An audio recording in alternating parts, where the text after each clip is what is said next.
Bismillahirrahmanirrahim. Assalamualaikum warahmatullahi wabarakatuh. Waalaikumsalam warahmatullahi Warahmatullahi wabarakatuh. wabarakatuh. Waalaikumsalam warahmatullahi wabarakatuh. Ustaz. Innal hamdalillah salatan wa salaman ala Rasulillah sayyidis sadat. Allahumma salli wa sallim wa barik ala sayyidina Muhammadin miftahi babi rahmatillah adada ma fi ilmillah salatan wa salaman daimaini bidawami mulkillah wa ala alihi wa sahbihi wa mawalah. Amma ba'd. Alhamdulillah, puji dan syukur senantiasa kita hanturkan kepada Allah Subhanahu wa taala yang pada malam ini sudah memberikan kita kudrah dan iradahnya sehingga kita bisa melanjutkan kembali kajian kita, kajian rutinitas kita yang insya Allah kita lanjutkan kajian eh, di dalam kitab Muqaddimah Jazariyah. Dan alhamdulillah hari ini kita sudah memasuki di bab yang baru, sudah selesai terkait dengan bab tajwid, maka sekarang kita masuki di dalam bab waqaf dan ibtida. Adapun sedikit saya berikan gambaran ataupun intro atau mukaddimah sebelum kita memasuki pembahasan waqaf dan ibtida. Pada dasarnya, waqaf dan ibtida ini adalah pembahasan di luar daripada ilmu tajwid itu sendiri. Kenapa para ulama ketika merumuskan ataupun uh, ulama-ulama tajwid ketika merumuskan dan mengarang satu buku, satu kitab, satu buku tajwid itu memasukkan wakaf dan ibtida. Pada dasarnya tidak ada hubungannya antara wakaf dan ibtida dengan ilmu tajwid. Karena wakaf dan ibtida ini erat sekali hubungannya dengan orang yang mempelajari makna Al-Quran atau mempelajari tafsir dan juga mempelajari eh, takwil daripada Al-Quran. Tapi kalau tajwid ada dikaitkan karena membahas tajwid pasti juga membahas tentang keafsahan lisan ketika membacakan yang berhubungan dengan lafaz. Maka ketika huruf-huruf bagaimana cara melafaz, cara mewakafkan, apakah dia termasuk dalam arid lisukun ketika wakaf, maka di situ hanya terkait dengan lafaz saja yang berhubungan dengan wakaf dan ibtida. Adapun yang harus kita fahami bahwasanya wakaf dan ibtida ini pada dasarnya itu berhubungan dengan tafsir dan kata Imam Ali radhiyallahu an, sahabat Ali radhiyallahu an mengatakan yang disebut dengan warattilil Qur'ana tartila adalah tajwidul huruf wa ma'rifatul wuquf. Tajwidul huruf wa ma'rifatul wuquf. Apa artinya? Yang dikatakan orang yang sudah faham benar ketika membaca Al-Quran. Yang disebut dengan tartil Al-Quran. Apa itu? Mengetahui keabsahan huruf-huruf yang dibacakan, artinya secara lafaz, dan juga ma'rifatul hukuf, tahu di mana tempat wakaf. Berarti ini sudah faham secara komplit di dalam tartil Al-Quran. Namun banyak sekali orang yang faham ilmu tajwid, bacaannya bagus, tapi bisa wakaf sembarangan tempat. Berarti dia belum mengetahui secara kompleks terkait dengan makna-makna Al-Quran, terkait dengan isi kandungan Al-Quran itu sendiri. Paling kurang minimal terjemahannya, ya, mengetahui secara literatur kebahasaannya aja paling kurang meskipun tidak mendetail, tidak terlalu dalam terkait dengan makna-makna yang ada terkandung di dalam satu lafaz. Nah, namun ini perbedaannya. Ada orang yang makna ahli tafsir, maknanya sudah sangat detail, dia faham terkait dengan satu lafaz, bahkan berbagai macam makna bisa ditafsirkan di dalam satu lafaz Al-Quran. Tapi bacaannya bisa amburadul, bacaannya bisa belum pas. bacaannya bisa belum tahsin ketika sifatul hurufnya belum kena, tajwidnya belum, ikhfa'nya belum ada, gunnahnya belum pas. Nah, itu juga artinya belum sempurna mempelajari tartil Al-Quran. Maka keduanya saling berkaitan. Jadi kunci daripada tahu mengetahui bagaimana wakaf dan ibtida di dalam ilmu Al-Quran itu harus mempelajari kaidah bahasa Arab, makna bahasa Arab, dan juga tafsir bahasa Arab. Seperti itu. Ya paling kurang makna daripada satu per lafaz secara literlek kebahasaan kita faham. Iya, kita paham artinya menghafal vocabularies beberapa daripada bahasa Arab. Namun kita yang misalnya pertanyaan, kalau kita yang belum mengetahui tanpa ada dasar, apakah boleh? Boleh-boleh saja. Dengan mengetahui ada kaidah yang dirumuskan di dalam ilmu tajwid itu sendiri. Dan para ulama sudah memberikan tanda-tanda di dalam mushaf yang sangat gampang kita pelajari. Dengan ada rambu-rambu yang sudah diberikan oleh para ulama, maka itu menggampangkan kita, memudahkan kita untuk mengetahui di mana tempat wakaf dan di mana kita tempat memulai kembali. Karena kalau kita mewakaf di sembarang tempat, itu eh, bisa menyebabkan kesalahan makna dan bisa menyebabkan menimbulkan menimbulkan makna yang keliru sehingga tidak ada ijaz Al-Quran. Tidak ada keluarnya mukjizat Al-Quran karena maknanya salah. Bahkan sangat-sangat fatal ketika kita mewakafkan di sembarang tempat sehingga menimbulkan makna-makna yang mengurangi sifat-sifat Allah, yang mengurangi sifat-sifat Allah dan juga mukjizat daripada Al-Quran itu sendiri. Baik, kita masuki di dalam bab wakaf dan ibtida. Kata Al-Imam Al-Jazari, qala al-musannifu rahimahullahu ta'ala wa nafa'ana bihi wa bi'ulumihi fid daraini amin. Wa ba'da tajwidika lil hurufi la budda min ma'rifatil wuqufi.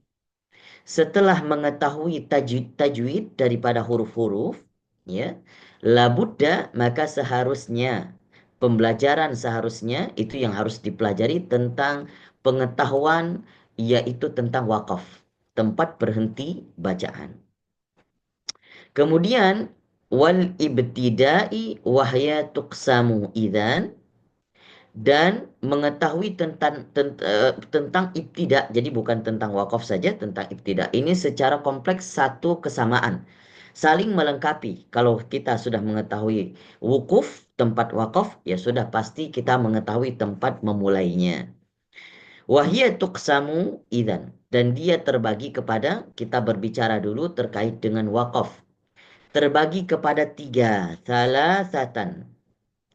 Tamun, wakafin, wahasan. Tam, yaitu wakaf tam, wakaf kafi, dan wakaf hasan. Yang seharusnya nanti pembagiannya seharusnya masuk ke dalam satu lagi wakaf kabih. Karena eh, lawan daripada tiga pembagian ini tam, kaf, dan hasam yaitu qabih. Kita akan pelajari satu-satu insyaallah taala. Wahia wahia lima tamma fa in lam yujad. Kita masuk kepada pembagian yang pertama yaitu wakaf tam.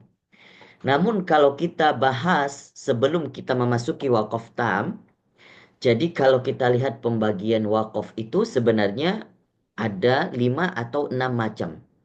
Namun pada Imam Al-Jazari merumuskan di dalam kitabnya hanya terkait dengan wakaf ikhtiyari. Apa itu wakaf ikhtiyari? Wakaf yang opsional, yang kita boleh mewakaf dengan pilihan kita sendiri. Dan kebanyakan kita mewakaf itu sebenarnya pertama karena faktor nafas yang nggak sanggup. Nah, itu yang pertama, faktor lebih utamanya itu. Maka para ulama sudah memberikan rambu-rambu yang ketika kita mewakafkan jangan sampai merusak makna dan juga lafaznya. Pada dasarnya, ayat yang kita bacakan boleh mewakaf di tempat ayat-ayatnya. Pada dasarnya seperti itu.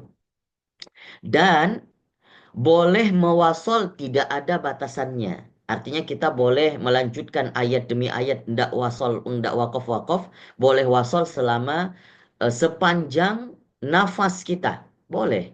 Artinya membaca Al-Fatihah dari ayat 1 sampai ayat 7 langsung dalam satu nafas boleh. Pada dasarnya boleh. Hukumnya boleh, diperbolehkan, mubah. Namun karena keterbatasan kemampuan kita, kadang nafas kita pendek, maka oleh karena itu, para ulama sudah memikirkan itu dan memberikan rambu-rambu. Memberikan rambu-rambu di setiap ayat-ayat yang ketika kita mewakafkan secara tiba-tiba, jangan sampai merusak makna. Dan nanti ada wakaf yang memang pembagiannya itu di dalam ittirori karena terpaksa. Karena terpaksa salah satunya ya karena wakofnya, karena nafasnya pendek ya. Yang tidak normal bahkan hanya wakofnya sangat pendek, hanya baca satu kalimat gitu. Nah, itu nanti ada pilihan-pilihan di wakaf ittirori. Baik, fokus kita di dalam wakaf ikhtiyari, wakaf opsional yang terbagi kepada tiga. Pertama tam, ya. Fa in lam yujadi ta'alluqun. Ini arti tam itu fa in lam yujadi ta'alluqun. Apabila tidak ada hubungannya. Ta'alluq ini hubungan, ya. Hubungan apa? Hubungan antara makna dan lafaz. Artinya secara lafaz tidak ada hubungannya dengan kalimat selanjutnya. Dan secara makna juga tidak ada hubungan lagi dengan selanjutnya. Baik, kita terjemahkan dulu. Kemudian, au kana ma'nan, au kana maknan. Atau secara lafaz sudah selesai, artinya sudah ada tidak ada kaitan dengan kalimat selanjutnya, tapi secara makna masih ada. Fabtadi fattamu fal kafi. Maka kalau begitu dinamakan dengan waqaf kafi. Walafzan famna'an illa ru'usal ayyi jawiz. Ini katanya walafzan kalau ini secara lafaz sudah tidak ada lagi hubungan dengan ayat setelahnya, tapi secara makna masih ada hubungan dengan ayat setelahnya atau dengan kalimat setelahnya. Famna'an, maka tertegahlah atau tidak boleh, dilarang. Illa ru'usal ayyi jawis, kecuali di akhir bacaan atau di tempat ayat-ayat yang sudah ditandakan dengan ayat, maka itu boleh mewakafkan. Apa maksudnya? Ketika wakaf yang secara lafaz masih ada kaitan dengan ayat setelahnya, dan secara makna masih ada kaitan dengan ayat dengan kalimat setelahnya, pada dasarnya tidak boleh, dilarang, famna'an, kata Imam Al-Jazari, dilarang. Tetapi boleh itu terjadi kalau seandainya sudah ditandai dengan ayat.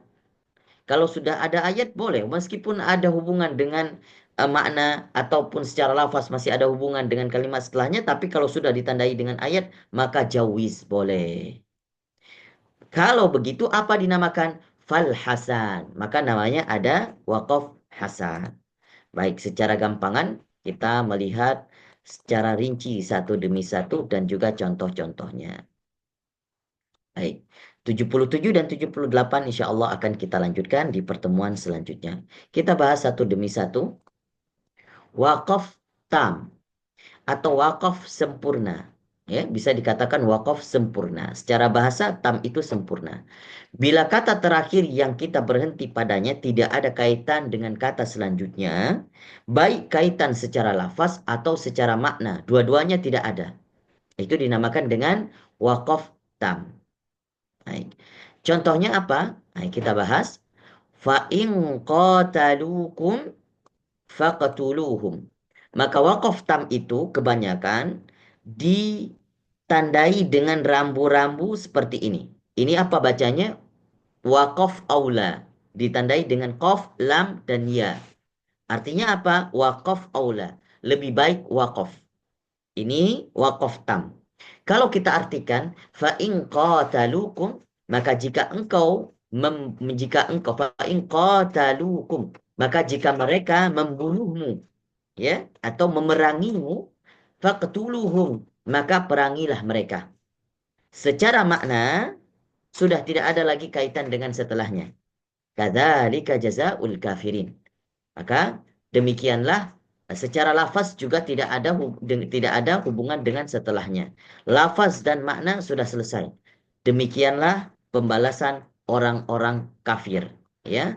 Jadi secara makna itu tidak ada lagi hubungan dengan kalimat sebelumnya. Kadzalika jazaul kafirin, demikianlah balasan bagi orang-orang kafir. Contoh lainnya,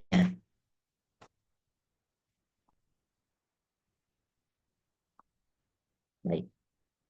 Innama yastajibu Innama yastajibul ladzina yasma'un. Ini ditandai dengan huruf mim. Ya, kalau huruf mim itu biasanya ditandai dengan lazim, waqaf lazim. Waqaf lazim apa? Waqaf yang harus berhenti. Tidak boleh dilanjutkan, harus berhenti. Kenapa? Kalau dilanjutkan bisa menyalahi makna.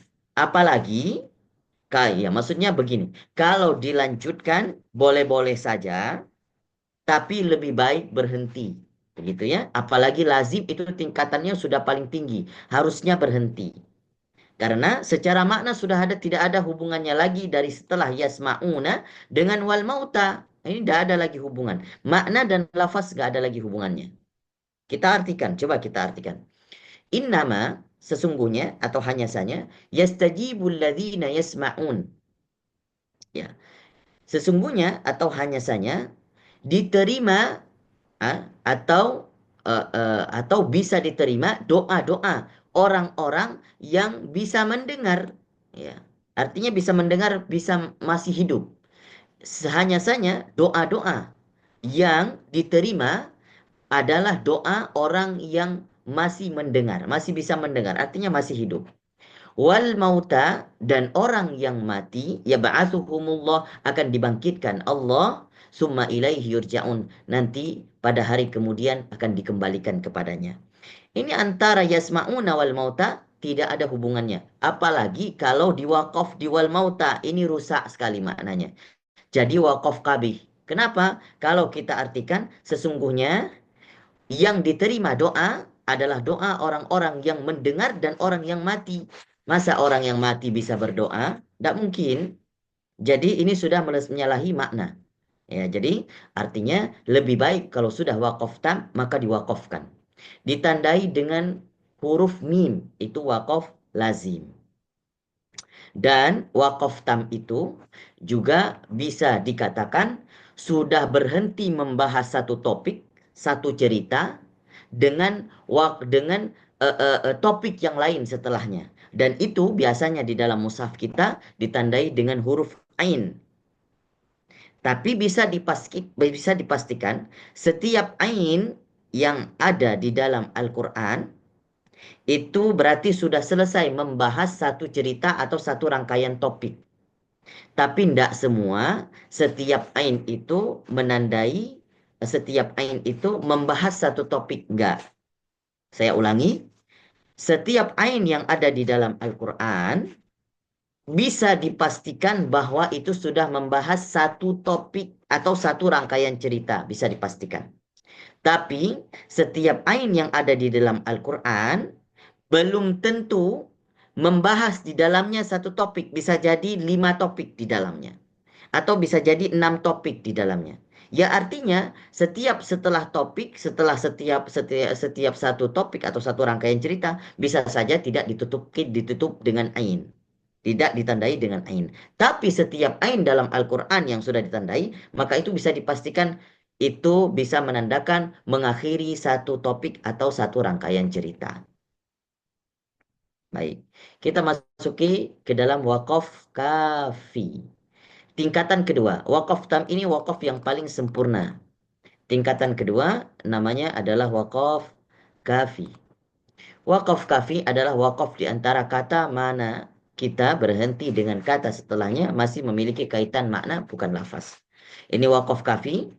Kalau kita wakaf secara lafaz sudah selesai, tidak ada hubungan dengan setelahnya. Tapi secara makna masih ada kaitannya dengan makna dengan lafaz setelahnya. Kita lihat contohnya. Alladzi khalaqal mauta wal hayata liyabluwakum ayyukum ahsanu amala wa huwal azizul ghafur. Baik, kita lebih gampang kita lihat contoh yang setelahnya ini, yang lebih gampang. Alladzi khalaqa sab'a samawatin tibaqa ma tara fi khalqir rahmani min tafawut. Farji'il basara. Ini biasanya kalau waqaf kafi ditandai dengan sod, lam, dan ya. Apa bacaannya? Wasol aula. Apa wasol aula? Lebih baik disambung. Itu arti wasol aula. Maka ketika tafawutin farji'il basara hal tara min futur lebih baik disambung. Kenapa? Karena secara lafaz memang tidak ada kaitannya dengan setelahnya, tapi secara makna masih. Coba kita artikan. Alladzi khalaqa sab'a. Yang telah menciptakan 7 petala langit yang secara bertingkat-tingkat tibaqa ma tara fi khalqir rahmani min tafawut, ya, maka engkau tidak akan melihat daripada satu ciptaan sang Khalik, sang Rahman, sang yang Maha Kasih, min tafawut, yang tidak ada luput daripada pandangannya sedikit pun. Farji'il basara, maka farji'il, maka ini setelah di sini ada makna di depannya, ya. Maka ingin dijelaskan, maka kembalikan. Artinya semua penglihatan kita, penglihatan seluruh makhluk itu kembali semua kepada Allah. Farji'il, yang tidak bisa melebihi penglihatan Allah. Hal taro min futur, apakah kalian tidak menyadari itu? Gitu. Nah, ini masih ada kaitan makna, tapi secara lafaz sudah selesai. Tidak ada hubungan lagi dengan lafaz setelahnya. Baik. Kemudian satu lagi. Secara lafaz dan secara makna masih ada kaitannya. Tapi masih boleh diwakaf? Masih. Ini namanya dengan wakaf hasan. Wakaf hasan. Tingkatan yang ketiga. Wakaf hasan. Wakaf hasan yaitu wakaf pada kata yang masih memiliki hubungan lafaz dan makna. Secara lafaz dan makna masih ada kaitannya. Namun saat kita berhenti, tidak memberikan makna yang buruk. Tidak termasuk ke dalam makna yang qabih. Makna yang buruk. Baik.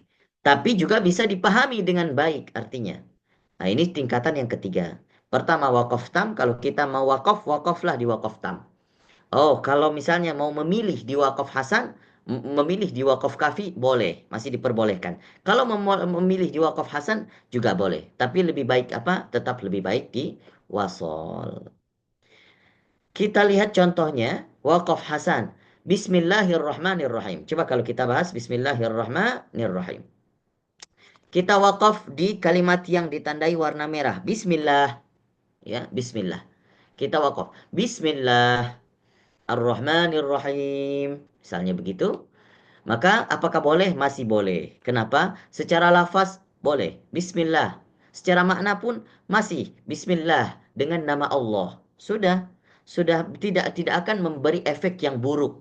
Tidak akan menyalahi makna atau tidak akan mengurangi mukjizat Al-Quran dan juga tidak akan mengurangi sifat-sifat Allah. Kalau diwasal Bismillahirrahmanirrahim sempurna, maka lebih baik di wakaf di Ar-Rahim, maka jadinya wakaf tam, wakaf sempurna. Begitu. Begitu juga Alhamdulillah. Ya, secara lafaz tidak ada masih ada kaitannya. Secara makna masih juga ada kaitannya. Tapi kalau kita wakaf boleh, masih diperbolehkan. Namun kalau kita mau nanti apa namanya melanjutkan di mana yang lebih baik, itu nanti akan kita bahas di bab ibtida, bukan di bab wakaf. Alhamdulillah, kita wakaf. Rabbil alamin, secara makna dan lafaz masih ada hubungannya. Tapi kalau kita wakaf, tidak akan memberikan efek buruk kepada makna Al-Quran itu sendiri. Begitu. Itu uraian singkat terkait dengan 3 bab wakaf. Wakaf tam, wakaf hasan, wakaf kafi, dan wakaf qabih, wakaf hasan. Adapun wakaf qabih, insya Allah akan kita bahas satu lagi wakafnya di pertemuan di hari Jumat malam nanti. Satu lagi ada wakaf yang diajarkan termasuk dalam wakaf ikhtiari yang juga wakaf itu langsung diterima oleh Rasulullah ketika membacakan atau ketika didikte oleh malaikat Jibril. Maka namanya itu adalah wakaf Jibril. Wakaf Jibril. Wakaf Jibril ada beberapa tempat. Sebagian ulama mengatakan 10 tempat. Sebagian ulama lagi ada yang mengatakan 16 tempat. Dan sebagian ulama lagi ada yang mengatakan 17 tempat. Saya ambil pendapat menurut dari Syekh Al-Marsafi. Wakaf Jibril itu terdapat dari 10 tempat. Pertama, di dalam surah Al-Maidah, fastabiqul khairat. Itu ditandai biasanya dengan huruf jim. Jaiz, artinya boleh, boleh diwakaf, boleh diwasal. Boleh dilanjutkan, boleh berhenti. Kemudian di dalam surah Al-Imran ayat 95, qul sadaqallah. Kenapa dinamakan wakaf Jibril? Karena ketika Jibril mendiktikan wahyu ini kepada Rasulullah, ini Jibril mewakaf di sini. Maka dikatakan wakaf Jibril. Ma yakunu li an aqula ma laysa li bihaq. Di surah Al-Maidah ayat 116. Ini juga wakaf Jibril. An anzirin nas di dalam surat Yunus ayat ke-2. Kemudian uh, wala yahzunka qawluhum Yunus 65. Qul hadhihi sabili ud'u ila Allah Yusuf 108 kadzalika yadribullahu al-amthal Ar-Ra'd ayat 17 wal an'ama khalaqaha An-Nahl ayat 5 innama yu'allimuhu bashar di sini diwakaf An-Nahl ayat 103 la tusyrik billah inna syirka la zulmun azim ini di dalam surah Al-Luqman ayat 13 maka 10 ini menurut Syekh Al-Marsafi termasuk wakaf-wakaf yang diterima langsung oleh Rasulullah dari Jibril sehingga dinamakan dengan wakaf Jibril. Baik, ini yang dapat saya paparkan pada malam hari ini. Mohon maaf kalau sedikit kepanjangan karena kita mau kejar materi supaya cepat selesai. Insya Allah Ta'ala ini beberapa bab lagi terkait dengan bab-bab wakaf dan ibtidah. Wallahu a'lamu bishawab. Kalau ada yang ingin didiskusikan, baik silakan. Saya buka pertanyaan. Pak Assalamualaikum Ustaz. Ustaz. Ya. Silakan Pak Ibkar. Ustaz Ya. Ibkar, silakan. Assalamualaikum Pak Ustaz dan rekan semua. Waalaikumsalam warahmatullahi wabarakatuh. Tujuan dari pembacaan ini kan sebetulnya supaya itu ya Pak Ustaz, supaya merupakan suatu kalimat yang sempurna. Kalam Betul. apa kalamun al-mufidah gitu. Iya, benar. Jadi Kalam al-mufidah. Iya. ya, walaupun berhenti kan memang harus sempurna juga. Kemudian ibtidanya memulainya kembali juga merupakan satu kerangkaian yang sempurna dari kalimat. Begitu kan Betul. Pak Ustaz Betul sekali. penjelasannya. Iya. Iya, betul sekali. Jadi sama yang dikatakan oleh Ustadz Ibkar, itu mengapa dipelajari wakaf? Karena untuk menghasilkan makna yang mufidah, makna yang berfaedah. Artinya makna yang berfaedah itu adalah makna yang sudah bisa difahami. Artinya orang yang mendengar kita membaca Al-Quran langsung bisa faham maknanya. Itu makna yang mufidah. Jadi itu makna yang mufidah itu sesuai dengan kaidah bahasa Arab. Kalau kita faham bahasa Arab, ilmu nahunya faham, sarafnya bagus, terus kemudian makna ilmu secara tafsir dan makna Al-Quran kita faham, maka itu baru dikatakan dengan tartil. Dengan secara bacaan juga luar biasa fasihnya, maka itu baru dikatakan tartil Al-Quran. Maka untuk mencapai ketartil Al-Quran itu juga harus memahami makna Al-Quran sehingga kita bisa memahami di mana tempat-tempat wakaf. Dan juga tempat ibtidah, tempat memulai kembali. Sama seperti yang dikatakan Ustadz Ibkar tadi, kalau kita memulai kembali pun, jadi tidak boleh sembarangan, ada ilmunya juga. Nggak boleh ketika kita memulai di tempat yang salah, kalau tidak paham maknanya, maka bisa memulai di tempat yang salah sehingga orang yang mendengarnya rancu. Justru ada nanti ibtidak qabih, ibtidak yang jelek, yang buruk sekali, bahkan mungkar. Ya, kalau didengar oleh seseorang yang mendengar Al-Quran atau kita yang membacakan, itu bisa merubah makna Al-Quran. Merubah maknanya juga justru lebih fatal. ya, sehingga mengurangi sifat-sifat Allah, mengurangi mukjizat Al-Quran itu sendiri. Begitu Ustaz Ikrar, makanya kita perlu memahami bab wakaf, wakaf dan ibtida. Secara praktik insya Allah, ketika kita bacakan nanti ketika talaki, ya insya Allah beberapa tempat nanti saya akan menjelaskan di mana wakaf ibtida dan juga di mana wakaf yang tam atau wakaf hasan atau wakaf kafi. Begitu juga ibtidanya. Baik, itu saya kira begitu. Ada lagi? Assalamualaikum Ustaz. Waalaikumsalam warahmatullahi wabarakatuh. Ustaz, kalau untuk misalnya kayak saya kan tidak paham bahasa Arab. Kalau untuk makna mungkin bisa lihat di tarjamahnya ya Ustaz ya. Betul, Mengira-ngira tadi yang seperti betul. dijelaskan. Cuman kalau Ya, lafaz itu maksudnya gimana Ustaz? Lafaznya oke. tidak ada kaitan itu gimana? Oke, kalau secara lafaz, ya, misalnya secara lafaz itu gampang sekali kita melihat. Bagaimana contohnya? Misalnya kita mau mewakaf di salah satu ayat Al-Quran. Ini kita kembalikan dulu. Misalnya kita mau bahas begini ya. Kita mau mewakafkan begini. Ada orang yang tidak paham lafaz Al-Quran di mana satu kalimat atau atau kalimat selanjutnya tidak paham. Dia mewakafkan begini. Innama yastajibul ladzina yasma'u. Nanya nggak dimasukkan. Yasma'u gitu. Nanya nggak dimasukkan. Berarti dia tidak paham. Kalimat pun tidak paham. Gitu. Dia wakaf sembarangan. Yasma'u atau yasma'u nawal mau. Tanya nggak dibaca. Langsung diwakaf di sini. Wal mau gitu. Itu artinya bersalahan secara lafaz. Ya, secara lafaz dan secara lafaz dan secara makna justru itu bersalahan sekali gitu.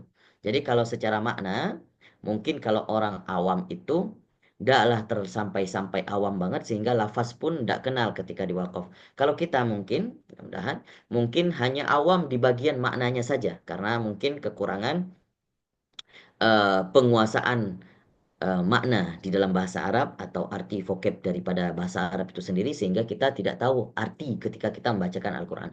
Namun mudahnya bisa kita melihat di bagian terjemahnya. Kalau ada terjemah maka baca terjemah. Kalau nanti di terjemahnya ternyata ketika kita mewakafkan cocok secara makna cocok dan tidak ada hubungan lagi di depannya, maka boleh wakaf. Ya, tapi alangkah lebih baik supaya tidak bersalahan, supaya tidak di luar kaidah yang sudah dirumuskan oleh para ulama, itu kuncinya ya, kuncinya supaya tidak timbul kekhawatiran, takut salah baca, takut dosa, enggak. Jadi begini kuncinya. Di dalam Al-Qur'an sudah diberikan kaidah oleh para ulama atau tanda-tanda wakaf. Maka setiap rambu-rambu tanda wakaf itu diikutin. Tapi kalau kita mewakaf karena kita mewakaf salah satu faktornya. Paling banyak sekali karena apa? Faktor nafas. Faktor nafas. Kalau enggak faktor nafas, ya kita pasti muasol gitu. Pasti kita mengakhirkan ke akhir ayat. Apalagi kalau kita ingin baca cepat. Supaya Al-Qur'annya lebih banyak bisa dapat dan juga waktunya lebih singkat gitu ya. Artinya begini. Ketika di waktu saat nafas ini masih ada dan juga masih mampu untuk melanjutkan sampai akhir ayat, maka sampai akhir ayat lebih baik. Kecuali bertemu dengan rambu yang seperti ini, lazim, maka wakaf. Wakaf aula, maka wakaf. Tapi kalau di tempat-tempat yang nggak ada rambu-rambunya, bahkan kita nggak tahu maknanya. Kalau itu bisa wasol, wasol. Kalau nggak bisa wasol karena nafas yang sudah pendek, yang sudah nggak sanggup lagi, maka wakaf saja. Paling tidak jangan sampai wakaf di pertengahan lafaz. Seperti tadi yang saya jelaskan wal mau enggak. Wal mauta misalnya sudah wakaf, wakafnya sudah selesai di situ dan lafaz kita sudah tidak sanggup lagi. Meskipun itu secara makna bersalahan, termasuk di dalam wakaf qabih, tapi para ulama memberikan toleransi. Ya, memberikan toleransi meskipun maknanya bersalahan, meskipun itu mengurangi termasuk wakaf qabih, mengurangi mukjizat Al-Qur'an. Tapi apa yang dikatakan oleh Imam Jazari nanti ada di bait selanjutnya, maka mulailah dari tempat beberapa kalimat sebelumnya.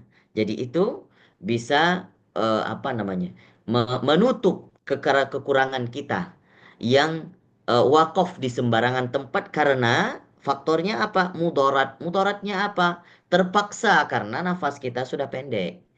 Gitu. Sehingga kalaupun bersalahan makna, tidak masalah, tidak jadi dosa.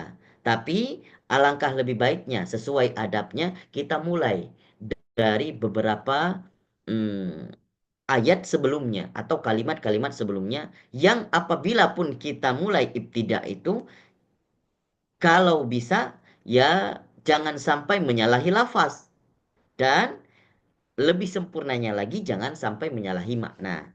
Gitu. Tapi kalau ya maknanya juga sudah saya tidak tahu, tidak ada terjemahan, maka boleh silakan diibtidakkan di beberapa kalimat sebelumnya. Gitu. Asal tidak menyalahi lafaz. Begitu saya kira. Jadi kita belajar wakaf dan ibtidak ini juga karena kita keterbatasan. Mungkin kalau mempelajari dengan jangka yang panjang harus mengetahui beberapa makna vocab daripada bahasa Arab itu sendiri biar biar sempurna, biar perfect. Tapi mungkin kalau sekarang ini sembari kita melanjutkan untuk bisa memahami tafsirnya, makna-maknanya, maka kalau sekarang wakaf, wakaflah di tempat-tempat yang ada rambu lebih baik di wakaf seperti wakaf tam. Tapi di lain daripada wakaf tam, takutnya nanti bersalahan makna, maka sanggup, maka silakan wakaf di mana saja, sesanggup dan semana nafas Anda berhenti. Kalau sekarangnya sependek apapun, maka nanti kalau mau dilanjutkan, ulangi beberapa kalimat sebelumnya. Saya kira begitu, Ibu Ida. Iya, Wallahu a'lam jazakallah. bishawab. Jazakallah khairan. Baik, ada lagi?